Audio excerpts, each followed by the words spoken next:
తెలంగాణ అందరికీ నమస్కారం. ఈరోజు రామగుండం ప్రాంతంలో మరి సింగరేణి బొగ్గుగన కార్మిక సంఘం జనరల్ బాడీ మీటింగ్ అట్లానే పలు కార్యక్రమాలు ఉన్నాయి. వాటిని పాల్గొనడానికి వెళ్తూ మరి పెద్దపల్లి జిల్లా హెడ్ క్వార్టర్తోని ప్రత్యేకంగా బీఆర్ఎస్ పార్టీకి నాకు ఉన్నటువంటి అనుబంధంతో అందరం కూడా ప్రజాప్రతినిధులము ప్రజలందరికీ కూడా మరి రజతోత్సవ సందర్భంగా వారికి మరొక మారు ఆహ్వానం పలకాలన్నటువంటి ఉద్దేశంతో పత్రికా సమావేశం ఏర్పాటు చేయడం జరిగింది.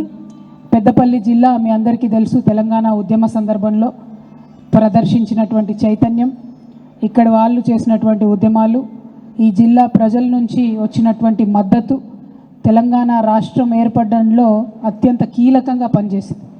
ఇదే పెద్దపల్లి జిల్లాకు సంబంధించినటువంటి సింగరేణి బొగ్గుగని కార్మికులకు హబ్ అయినటువంటి రామగుండం తదితర ప్రాంతాల్లో మేము తట్టా చెమ్మస్ కింద పడేస్తామని చెప్పి బెదిరిస్తే భయపడి ఆనాడు సెంట్రల్ గవర్నమెంటు తెలంగాణ రాష్ట్ర ప్రకటన ఏర్పాటు దిశగా ఆలోచన చేసిన విషయాన్ని కూడా ఈ సందర్భంగా మనందరం గుర్తు చేసుకోవాలి. అట్లనే ఇదే పెద్దపల్లి సెంటర్లో అనేక మార్లు ఎన్నో ఉద్యమ కార్యక్రమాలు, ఎన్నో రకాల కార్యక్రమాలు చేస్తూ ఇక్కడి ప్రజలతో బీఆర్ఎస్ పార్టీకి ఈ గులాబీ కండువాకున్న అనుబంధాన్ని కూడా మేము పదే పదే గుర్తు చేసుకుంటున్నటువంటి సందర్భం మీ అందరికీ కూడా తెలుసు. మరి ఇవాళ ఒక పార్టీ పెట్టి 25 సంవత్సరాలు నడవడం, అది కూడా అప్రతిహతంగా నడవడం అంటే చిన్న విషయం కాదు.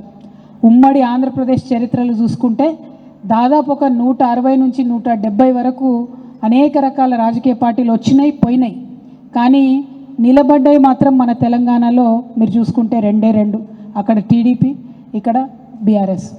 మరి నిలబడ్డాయి అంటే ఇక్కడ బీఆర్ఎస్కు ప్రత్యేకంగా పెనవేసుకొని పోయి ప్రజలతోని ఒక ఆత్మీయ బంధం, ఒక పేగు బంధం ఉందని చెప్పక తప్పదు. ఎందుకంటే ఒక్కొక్కసారి సందర్భంలో ఎలక్షన్లలో ఓడిపోయిన సందర్భాలు ఉన్నాయి, ఒక్కొక్కసారి గెలిచిన సందర్భాలు ఉన్నాయి.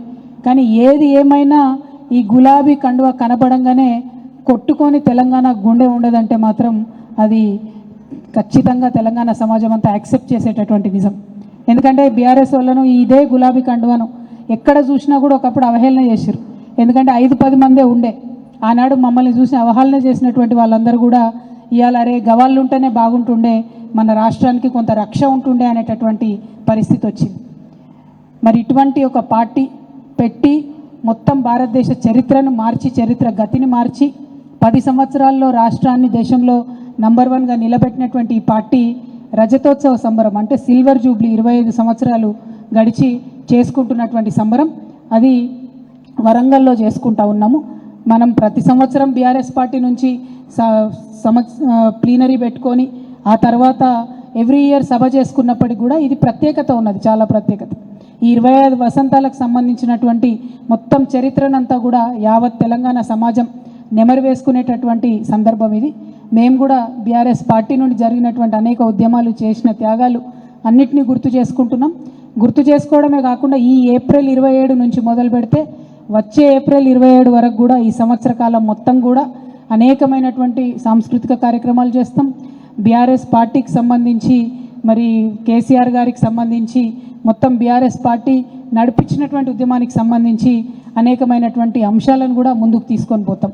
ఇవాళ పెద్దపల్లి ఆధ్వర్యంలో, పెద్దపల్లి జిల్లాలో మరి చాలా పెద్ద సంఖ్యలో బీఆర్ఎస్ పార్టీకి ఎప్పుడైనా మద్దతు లభించింది. ఈ రజతోత్సవ సభకు కూడా మరి పెద్ద ఎత్తున పెద్దపల్లి జిల్లాలో ఉన్నటువంటి అన్ని నియోజకవర్గాల నుంచి, అన్ని మండలాల నుంచి, అన్ని గ్రామాల నుంచి కూడా పెద్ద ఎత్తున కార్యకర్తలు, తెలంగాణ రాష్ట్ర సమితి మంచి కోరుకునేటటువంటి వాళ్ళు, తెలంగాణ రాష్ట్రాన్ని ప్రేమించేటటువంటి ప్రతి ఒక్కరు కూడా ఈ సమావేశానికి రావాలని చెప్పి ప్రత్యేకంగా మేము ఆహ్వానం పలుకుతూ ఉన్నాం. ఎందుకోసం అంటే సభ ఏర్పాట్లే అద్భుతంగా సాగుతూ ఉన్నాయి. దాదాపు 1300-1400 ఎకరాల్లో సభాస్థలి ఉండడం, మజ్జిగ ప్యాకెట్లే దాదాపు 20-25 లక్షల పైచీలకు మజ్జిగ ప్యాకెట్లు పెడతా ఉన్నామంటే వచ్చేటటువంటి ప్రజలు ఎంతమంది ఉంటారో, ఆ జనవాహిని ఏ విధంగా ఉంటుందో నిజంగా తెలంగాణ యావత్తు కూడా వచ్చి చూడాల్సినటువంటి ఒక సమావేశంగా, చరిత్రలో నిలిచిపోయేటటువంటి సమావేశంగా ఇది ఉండబోతూ ఉన్నది. అంటే మొన్నటిదాకా మనం కుంభమేళ గురించి మాట్లాడుకున్నాం, ఇవాళ తెలంగాణ కుంభమేళ ఇదని చెప్పుకునేటట్టుగా నిలబడుతుంది. కాబట్టి ప్రజలందరూ కూడా పెద్ద ఎత్తున రావాలని చెప్పి మరొకసారి ఆహ్వానం పలుకుతూ ఉన్నాం. ఇవాళ ఒక పక్క తెలంగాణ అస్తిత్వాన్ని చాటేటటువంటి మన పార్టీని నిలబెట్టుకోవడంతో పాటు ఇంకొక పక్క ఎప్పుడైనా మన పార్టీ బలం గులాబీ కండువా బలం ఏంటంటే ఒక పక్క మన లక్ష్యం వైపు అడుగులేస్తూనే ఇంకొక పక్క మన ప్రత్యర్థులు వేస్తున్నటువంటి ఎత్తులు పైజిత్తులు వారు చేస్తున్నటువంటి మోసం వీటన్నిటిని కూడా ప్రజలకు ఎప్పటికప్పుడు ఎండగట్టే మనం ఇన్ని రోజులు కూడా మరి ఉద్యమాన్ని ముందుకు తీసుకుపోయినాం, రాష్ట్రాన్ని ముందుకు తీసుకుపోయినాం. ఇవాళ ఉన్నటువంటి సందర్భంలో ఇప్పుడున్నటువంటి కాంగ్రెస్ ప్రభుత్వం మరీ ముఖ్యంగా పెద్దపల్లి జిల్లాలో ఉన్నటువంటి నాయకులు వారు వ్యవహరిస్తున్నటువంటి తీరు, రాష్ట్ర ముఖ్యమంత్రి వ్యవహరిస్తున్నటువంటి తీరు, వీటన్నిటిని గురించి కూడా ఆలోచించుకోవాల్సినటువంటి అవసరం ఉన్నది. ఉదాహరణకు చెప్తే రైతు బంధు, తెలంగాణ అంటేనే భారతదేశం మొత్తం అది హిందీ వాళ్ళైనా, గుజరాత్ వాళ్ళైనా, రాజస్థాన్ వాళ్ళైనా, తమిళనాడులోనైనా ఏకపక్షంగా గుర్తుపట్టేటటువంటి పథకం ఏదన్నా ఉందా అంటే కేసీఆర్ గారు రైతు బంధు ఇస్తున్నారని ఎక్కడికి పోయినా మాకు చెప్తారు. అటువంటి పథకాన్ని కంప్లీట్గా నీరుగార్చి రైతులకు ఇవాళ భరోసా లేకుండా చేసినటువంటి ప్రభుత్వం ఇప్పుడున్నటువంటి కాంగ్రెస్ ప్రభుత్వం. మీ అందరూ ఒకసారి ఆలోచించాలి. 1 ఎకరం ఉన్నటువంటి రైతుకి ఒక 35,000 మనకు రుణమాఫీ అవుతుంది అనుకుంటే ఈ 4 పంటలకు, గత 4 పంటలకు కలిపి చూసుకుంటే ఆల్రెడీ వాళ్ళు చేసినటువంటి హామీ ప్రకారం 40,000 వాళ్ళే ఇవ్వాలి రైతులకు. అంటే 35,000 రుణమాఫీ చేసి 40,000 ఎగ్గొట్టేసారు. దారుణం ఏంటంటే అది 1 ఎకరం ఉన్న రైతుకైనా, 4 ఎకరాలు ఉన్న రైతుకైనా, 10 ఎకరాలు ఉన్న రైతుకైనా ఎవరికి కూడా ఇవాళ వ్యవసాయం చేయాలంటే ధైర్యం రానటువంటి పరిస్థితి. ఎందుకు? ఒకవేళ పంట వేసుకుంటే మనం నారు పోసుకుంటే మరి తర్వాత నీళ్ళు వస్తాయా రావా తెలియనటువంటి పరిస్థితి, తర్వాత ఎరువు బస్తాలు దొరుకుతాయా దొరకవా తెలియనటువంటి పరిస్థితి, చివరికి వచ్చే దశలో నీళ్ళు ఇస్తారా ఇయ్యగరా తెలియనటువంటి పరిస్థితి. అన్నీ దాటుకొని మనం ధాన్యం చేసి కళ్ళంలా మరి వడ్లుంటే వాటిని కొంటరా కొనరా తెలియని పరిస్థితి. నేను ఇవాళ ట్రావెల్ చేసి హైదరాబాద్ నుండి ఇక్కడి వరకు వస్తుంటే ఈ గత 2-3 రోజులుగా వచ్చినటువంటి గాలి దుమారంతోని, వానతోని అనేక చోట్ల ధాన్యం నానిపోయి ఉన్నది, అనేక చోట్ల మామిడి తోటలు పాడైపోయి ఉన్నాయి, అనేక చోట్ల మొక్క తోటలు పాడైపోయి ఉన్నాయి. మరి ఇటువంటి పరిస్థితులలో ఈ పెద్దపల్లి జిల్లాలో ఉన్నటువంటి మంత్రి శ్రీధర్ బాబు గారిని నేను డైరెక్ట్గా అడుగుతా ఉన్నా, ఎందుకు మీరు రైతులకు భరోసా ఇస్తలేరు? ఎందుకు మీ ప్రభుత్వం తరఫున మీరు ఒక ప్రకటన చేస్తలేరు? ఎందుకు మీరు మంత్రులు కానీ ఎమ్మెల్యేలు కానీ పోయి ఆ పంటలను పరామర్శించలేరు? ఇదివరకు రాళ్ల వాన పడ్డప్పుడు బీఆర్ఎస్ హయాంలో మేము పోలేదా? పోయి చూసి అందరినీ సంధాయించి ఎకరానికి ఎంతో కొంత మీకు మేము ఆదుకుంటాం ఇస్తామని చెప్పి కేంద్ర బృందాలను రప్పించి కేంద్రానికి నివేదికలు పంపించి మా వంతు ప్రయత్నం మేము చేయలేదా? అది ప్రజల దృష్టిలో లేదా? ఇవాళ మరి మీరు ఎందుకు ఆ ప్రయత్నం చేస్తలేరని చెప్పి మేము ఈ ప్రభుత్వాన్ని ప్రశ్నిస్తూ ఉన్నాం. అదేవిధంగా యువత, మీ అందరికీ తెలుసు, పెద్ద బద్నాం పెట్టిరు కేసీఆర్ గారి మీద. కేసీఆర్ ఉద్యోగాలు ఇస్తలేరని బద్నాం పెట్టిరు. ఈ వచ్చినటువంటి 16 నెలలల్లో ఏం చేసిరు? మీరు ఎన్ని ఉద్యోగాలు ఇచ్చిరు? కేసీఆర్ గారు అంతకుముందు 80,000 నోటిఫికేషన్లు ఇస్తే అదే 80,000కి వెళ్ళి మీరు 50,000 మీరు ఇలా ఉద్యోగాలు ఇచ్చి కొత్తగా మేమేదో ఇచ్చినామని చెప్తున్నారు. గ్రూప్ 1 కండక్ట్ చేసిండ్రు. ఎంత దారుణం అండి! గ్రూప్ 1లో ప్రతి ఒక్కరు కూడా ఇలా కంప్లైంట్ చేస్తున్నటువంటి పరిస్థితి ఉన్నది. అది తెలుగు మీడియం వాళ్ళు అంటున్నారు, ఇంగ్లీష్ మీడియం వాళ్ళు అంటున్నారు, అంతటా కూడా అవినీతి జరిగిందని అంటున్నారు. మళ్ళీ ఒక్కసారి పెద్దపల్లి యువత తరఫున నేను డిమాండ్ చేస్తూ ఉన్నా, గ్రూప్ 1 పరీక్షను ఖచ్చితంగా రద్దు చేయాలి, మళ్ళా పరీక్షను కండక్ట్ చేయాలని చెప్పి కూడా నేను డిమాండ్ చేస్తూ ఉన్నా. అట్లానే జీవో 29 దాని ద్వారా మొత్తం రిజర్వేషన్ వచ్చే ప్రతి ఒక్కరికి, అది మహిళలు కావచ్చు, ఎస్సీలు కావచ్చు, ఎస్టీలు కావచ్చు, బీసీలు కావచ్చు, అందరికీ కూడా అన్యాయం జరిగే విధంగా కొత్త జీవో తీసుకొచ్చారు. కేసీఆర్ గారు జీవో 55 తీసుకొస్తే వీళ్ళు జీవో 29 తీసుకొచ్చి యువతీ యువకుల పొట్టగొడుతున్నటువంటి పరిస్థితి, రిజర్వేషన్ ఎత్తగొడుతున్నటువంటి పరిస్థితి ఇప్పుడు కనిపిస్తూ ఉంది. అట్లనే మీ అందరికీ తెలుసు, తెలంగాణ ఉద్యమం నడిచిందే నీళ్లు, నిధులు, నియామకాల మీద. కేసీఆర్ గారు పట్టుబట్టి 6-7 సంవత్సరాలు రాష్ట్రపతి గారిని, కేంద్ర ప్రభుత్వాన్ని ఒప్పించి మన రాష్ట్రంలో జరిగే ఏ నియామకమైనా 95% లోకల్స్కే ఇవ్వాలని చెప్పి కేసీఆర్ గారు ప్రెసిడెన్షియల్ ఆర్డర్ని సవరించుకొని సాధించుకొస్తే ఇప్పుడు మీరేసే ప్రతి నోటిఫికేషన్లో మళ్ళా మీరు నాన్ లోకల్ కోటా పెడతా ఉన్నారు. తెలంగాణ ఉద్యమ స్ఫూర్తికి విఘాతంగా, తెలంగాణ రాష్ట్ర ఏర్పాటుకు వ్యతిరేకంగా మీరు పనిచేస్తూ ఉన్నారు. దీన్ని మేము చాలా తీవ్రంగా ఖండిస్తూ ఉన్నాం. అట్లానే మహిళలకు సంబంధించిన అంశం మీరు ఒకసారి ఆలోచన చేయాలి. ఇవాళ 1,00,00,000 మంది మహిళల్ని కోటీశ్వరుని చేస్తామని చెప్పి పెద్ద పెద్ద కథలు చెప్తా ఉన్నారు ముఖ్యమంత్రి గారు. దానికి ఎగ్జాంపుల్ ఏం చెప్తున్నారు? జిల్లాకు ఒక పెట్రోల్ బంక్ ఇస్తారట. జిల్లాకు ఒక పెట్రోల్ బంక్ ఇచ్చి మొత్తం జిల్లా సమాఖ్య మెంబర్స్ అందరికీ కూడా కలిసి ఆ లాభం పంచితే ఒక్కొక్క మహిళకు ఒక్కొక్క రూపాయి కూడా రాదు. ఈ మాట నేను కాదు, మీరు ఏ మహిళా సమాఖ్య దగ్గరికి పోయి అడిగినా కూడా ఖచ్చితంగా వాళ్ళు చెప్తారు. ఉల్టా ఇంకా మైనస్ అవుడే తప్పితే ప్లస్ అవుడు లేదు. అంతేకాకుండా దారుణంగా మా ఆడబిడ్డలందరూ ఇవాళ ఆలోచన చేసుకోవాలి. వడ్డీ లేని రుణాలు కేసీఆర్ గారు క్లియర్గా చెప్పారు, మేము 5 లక్షల వరకే ఇస్తామని చెప్పి. వీళ్ళు ఎంత అబద్ధాలు చెప్తున్నారు, 20 లక్షల వరకు కూడా మేము వడ్డీ లేకుండా రుణం ఇస్తున్నామని చెప్తున్నారు. అది పచ్చి అబద్ధం. ఈ పచ్చి అబద్ధాలు రాష్ట్ర ముఖ్యమంత్రి గారు ఆడడం అన్నది నిజంగా కూడా మనకు దురదృష్టం. మన కర్మ ఏంటంటే తెలంగాణ కోసం కొట్లాడి ప్రాణాలు పణంగా పెట్టుకుని తెచ్చినటువంటి రాష్ట్రంలో ఇప్పటి వరకు జై తెలంగాణ అనని ముఖ్యమంత్రి ఉండడం, జై తెలంగాణ అనని మంత్రివర్గం ఉండడం నిజంగా కూడా దారుణం. మీరు వాళ్ళ ఏ మీటింగ్లన్నా చూడరి, జై సోనియమ్మ అంటారు తప్పితే జై తెలంగాణ అని మాత్రం అనరు. ఆ ముఖ్యమంత్రి గారు, ఆ మంత్రివర్గం ఎప్పుడైతే జై తెలంగాణ అంటారో ఆనాడే వాళ్ళు మన గురించి ఆలోచించగలుగుతారు తప్పితే ఇంకొకటి లేదన్న విషయం ఇలా మనం ఆలోచన చేసుకోవాలి.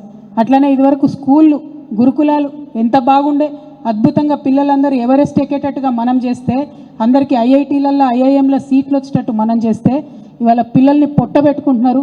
100 మంది పై చిలుకు పసి ప్రాణాలు ఆల్రెడీ పోయినాయి.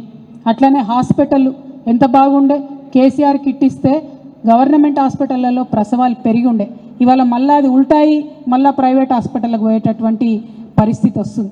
అంటే 1, 2 అని కాదు, ఏదైతే కేసీఆర్ గారు మొదలుపెట్టినటువంటి అభివృద్ధి పథం ఉన్నదో దాన్ని మొత్తం కూడా వెనక్కి తీసుకుపోయి రాష్ట్రాన్ని మళ్ళా తిరోగమన దిశలో నడిపిస్తున్నటువంటి ఈ కాంగ్రెస్ ప్రభుత్వం యొక్క వైఖరిని కూడా ఆలోచించి మనం ఎండగట్టాల్సినటువంటి అవసరం ఉన్నది. మరీ ముఖ్యంగా మన సింగరేణిని మీ అందరికీ తెలుసు, కేసీఆర్ గారు ఎన్నడూ కూడా బొగ్గును వేలం వేస్తాం, బొగ్గు గనులు వేలం వేస్తామంటే ఒప్పుకోలేదు. మనం అన్ని ఆక్షన్లను కూడా బహిష్కరించినాం. కానీ ఈ ప్రభుత్వంలో ఈ రాష్ట్రానికి సంబంధించిన ఉప ముఖ్యమంత్రి బట్టి విక్రమార్క గారు మొత్తంగా సింగరేణిని కేంద్ర ప్రభుత్వం దగ్గర తాకట్టు పెట్టేటట్టుగా బొకేలు తీసుకుపోయి, మొన్న హైదరాబాద్లో ఆ కమిటీ వాళ్ళు వస్తే వాళ్ళ దగ్గరికి పోయి మేము కూడా వేలంలో పాల్గొంటాం, మీరు వేలం వేసుకోండి అని చెప్పి ఒప్పుకొని వచ్చినటువంటి సందర్భం ఇలా సింగరేణి ప్రజలందరికీ కూడా నేను తెలియజేస్తూ ఉన్నాను. మనం కాపాడుకున్నాం సింగరేణిని, వాళ్ళు మొత్తంగా కూడా ఎత్తేసేటటువంటి ప్రయత్నం చేస్తున్నారు. అంతేకాకుండా నిన్నగాక మొన్న లాభాలలో వాటా పంచినామని చెప్పి గొప్పగా చెప్పుకొని మొత్తంగా నష్టం చేసి కార్మికులను మోసం చేసినటువంటి విషయం కూడా మీ అందరికీ తెలుసు. నేను దాని గురించి కొత్తగా చెప్పే అవసరం లేదు. అట్లానే కేంద్ర ప్రభుత్వం లేబర్ కోడ్ 3 ఘోరమైన లేబర్ కోడ్లు పాస్ చేస్తే చూసుకుంటూ కూర్చున్నారు కాంగ్రెస్ వాళ్ళు, కానీ ఒక్క మాట కూడా అనలే. అంటే వీళ్ళు కేంద్ర ప్రభుత్వాన్ని ఎదిరించారు, రాష్ట్రంలో జరగాల్సినటువంటి అభివృద్ధిని చూసుకోరు. మనం 8 మంది బీజేపీ వాళ్ళని 8 మంది కాంగ్రెస్ వాళ్ళని గెలిపించి పంపిస్తే మనకి 8 రూపాయలు కూడా రాలేదు బడ్జెట్లో. 8 + 8 = 0 అన్నట్టుగా మన తెలంగాణ పరిస్థితి తయారైంది. అంటే అల్టిమేట్గా ఈ విషయాలన్నీ చూసి మనం ఆలోచించుకుంటే తెలంగాణలో కాంగ్రెస్ బీజేపీ యొక్క పరిస్థితి చూస్తే ఏది ఏమైనా ఇంటి పనికైనా మంటి పనికైనా మనోడు ఉండాలి, ఈ గులాబీ కండువా కప్పుకున్నోడు ఉండాలని ఇవాళ తెలంగాణ ప్రజలందరూ కూడా భావిస్తున్నటువంటి ఈ సందర్భంలో మరి అద్భుతంగా 25 వసంతాల పండుగ మనం వరంగల్లో జరుపుకోబోతా ఉన్నాం. చాలా పెద్ద ఎత్తున కనీవిని ఎరగని రీతిలో ఈ సభ ఉండబోతా ఉన్నది. ఈ సభ ద్వారా ఒక మంచి మెసేజ్ దేశమంతా కూడా పోబోతా ఉన్నది. ఈ సభకు పెద్దపల్లి నుండి అందరూ కూడా పెద్ద ఎత్తున తరలి రావాలి అని చెప్పి నేను అందరినీ కూడా కోరుకుంటా ఉన్నాను. మరి మా పెద్దపల్లి జిల్లా ముద్దుబిడ్డ మా పెద్దన్న కొప్పుల ఈశ్వరన్న గారికి, అట్లానే మా అన్న మాజీ ఎమ్మెల్సీ గారు నారదాసు లక్ష్మణ్ గారికి, అట్లానే పెద్దపల్లి స్థానిక శాసనసభ్యులు గౌరవనీయులు మనోహర్ రెడ్డి గారికి, అట్లానే మా జాగృతి పెద్దపల్లి జిల్లా అధ్యక్షుడు బీఆర్ఎస్ నాయకులు పెంట రాజేష్ అన్న గారికి, అట్లానే ఓదెల మండలం అన్న నాయకులు మన గంటా రాములన్న గారికి, జెడ్పీటీసీ గారికి, అదేవిధంగా మన అన్న మంతని మా బుల్లెట్ గారు పుట్ట మదన్న గారికి, మా తమ్ముడు రాకేష్ గారికి, అట్లానే జూలపల్లి జెడ్పీటీసీ గారు రఘువీర్ సింగ్ గారికి, అట్లానే గౌరవనీయులు నాయకులు రామగుండం నుంచి వచ్చినటువంటి కౌశిక్ హరి గారికి, సోదరి దాసరి ఉషా గారికి, బొడ్డు రవి గారికి, వేదిక మీద ఉన్నటువంటి